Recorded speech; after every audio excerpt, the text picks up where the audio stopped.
मन राखो सतगुरु के पास। आप अपने मन को अपने सतगुरु के पास रख दो। परंतु क्यों? मैं अपने मन को सतगुरु के पास क्यों रखूं?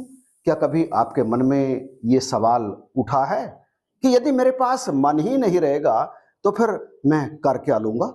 हालांकि अगली लाइन में इस बात का बिल्कुल उत्तर दे दिया गया है। कहा है, तिस सेवक के कारज रास, कि जो अपने मन को अपने सतगुरु के चरणों में रख देगा उसके कारज रास हो जाएंगे।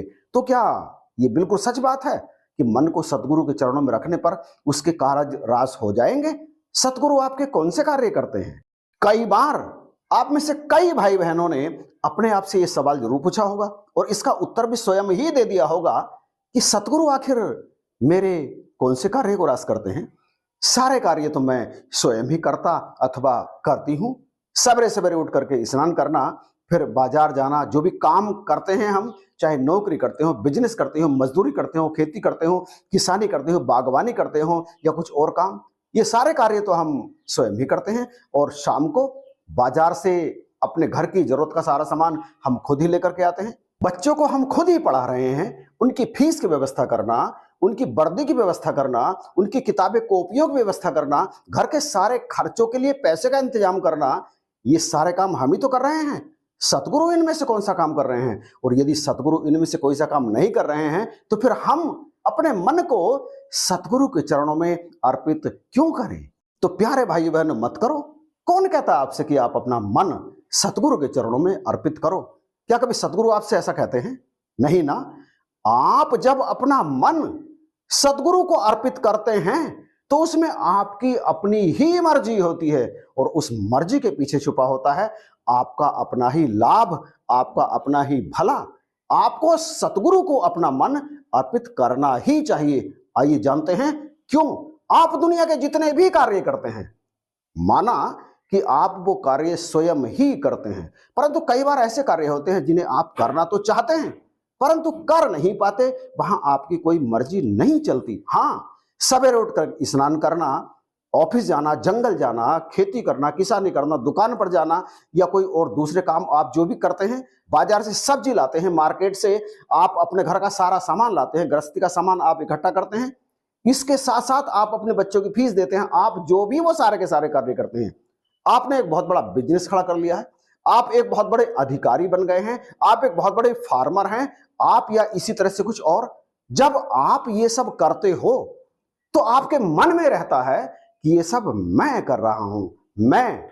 और ये जो मैं है ना, यही तो हमें दुख पहुंचाता है, यही तो हमारा पतन करता है, यही तो हमें कर्मों में बांधता है। जब तक ये मेरा मैं नहीं अर्पित होगा सतगुरु के चरणों में, मैं से मतलब यहां पर मन से, जब तक हम इसे अपना मानेंगे, दूसरे को नहीं देंगे, चाहे सतगुरु हैं, जब तक हम इस मन को वहां नहीं देंगे तब तक ये मन मुझे नचाता रहेगा, दुखों में मुझे डालता रहेगा, पीड़ाओं में मुझे डालता रहेगा और मुक्ति प्राप्त करने नहीं देगा। ये निरंतर मुझे जन्म जन्मांतर के चक्करों में फांसे रहेगा। सुख दुख इसी मन के कारण, कभी सुख मेरे जीवन में आते हैं, कभी दुख मेरे जीवन में आते हैं, क्योंकि सब कुछ मैं ही तो कर रहा हूं। ये अहंकार हमें चैन से सोने नहीं देता। जब आप अपने इस मैं अर्थात मन को सतगुरु के चरणों में अर्पित कर देते हैं तो फिर आप निश्चिंत हो जाते हैं। फिर आपके अंदर ये नहीं रहता कि सारे कार्य मैं ही कर रहा हूं, सब कुछ मेरे कारण ही हो रहा है, मैं कर रहा हूं तो ये हो रहा है, मैं कर रहा हूं तो वो हो रहा है, मैं नहीं रहूंगा तो ऐसा हो जाएगा, मैं नहीं रहूंगा तो वैसा हो जाएगा। ये जो आपके अंदर का अहंकार है, जब इसे आप सतगुरु के चरणों में अर्पित कर देते हैं, अर्थात मन राखो सतगुरु के पास, जब आप इसे सतगुरु के पास रख देते हैं और सतगुरु फिर आप इसे वापस भी कर देते हैं। जब आप इसे सतगुरु के पास रख देते हैं तो फिर आप करता नहीं रहते, क्योंकि सारे काम कर तो मन ही रहा है। इंद्रियों को निर्देश मन देता है, अच्छे बुरे सारे कार्यों का कर्ता कौन है? वो मन ही तो है।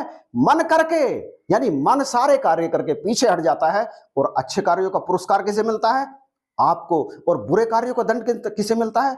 वो भी आपको मिलता है। आपसे मतलब यहां पर आपके शरीर से है, आपके शरीर को ही पुरस्कार मिलता है और आपके शरीर को ही दंड मिलता है और खुश कौन होता है? मन। और पीड़ित कौन होता है? मन। पर जब ये मन आपके पास नहीं रहेगा तो फिर पीड़ित कौन होगा? आप नहीं होंगे। खुश कौन होगा? आप नहीं होंगे। सतगुरु ये मन अपने पास रख तो लेते हैं परंतु आपको इसे वापस भी कर देते हैं। किस शर्त पर? कि ले, मैं ये मन तुझे वापस कर रहा हूं, अब तू इसके इस्तेमाल कर, ये समझ कर कि ये मन मेरे सतगुरु का है।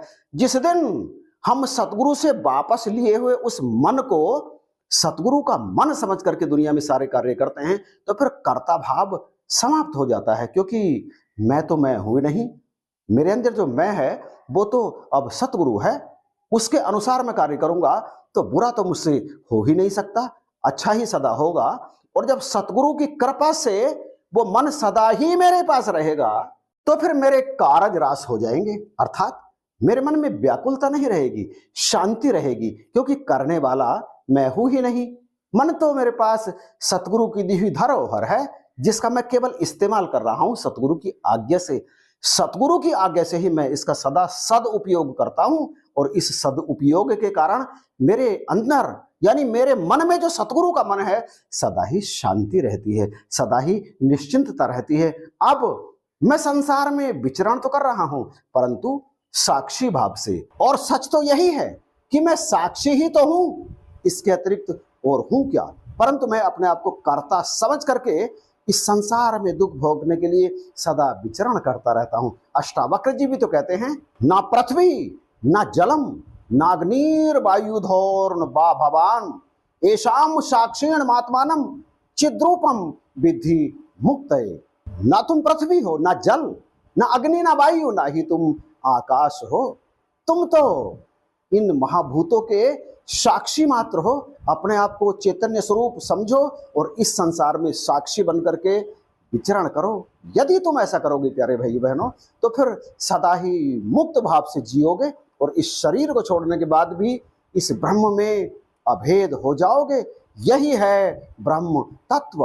तो मन को सदगुरु के चरणों में अर्पित करना कोई घाटे का सौदा नहीं है, लाभ ही लाभ का सौदा है। इसमें 1% भी गुंजाइश नहीं है नुकसान की। इसलिए यदि अभी तक भी अपना मन सतगुरु के चरणों में अर्पित नहीं किया है तो कर दीजिए, क्योंकि इसके बाद ही बनेंगे आपके कारज रास।